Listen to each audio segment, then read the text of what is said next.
Hey guys, hello, welcome back to my YouTube channel with Hamari Duniya. कैसे हो आप सब। ये देखिए, आज मैं आपको गुड़िया की ड्रेस बनाने सिखाऊंगी पॉलीथीन से। पॉली बैग को पहले हम ऊपर नीचे से कट करेंगे। ये आप किसी भी कलर के ले सकते हो।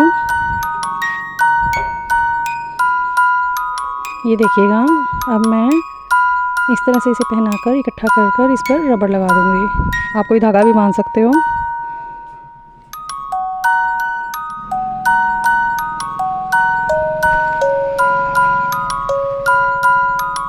अब मैंने दूसरा पॉली बैग लिया, ये देखिएगा, और इसके बीच में मैंने जो है वो रबड़ लगा दिया।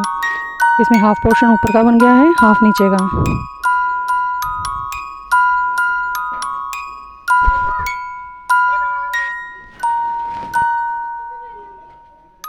अब मैं इसे ऊपर से चिपका दूंगी।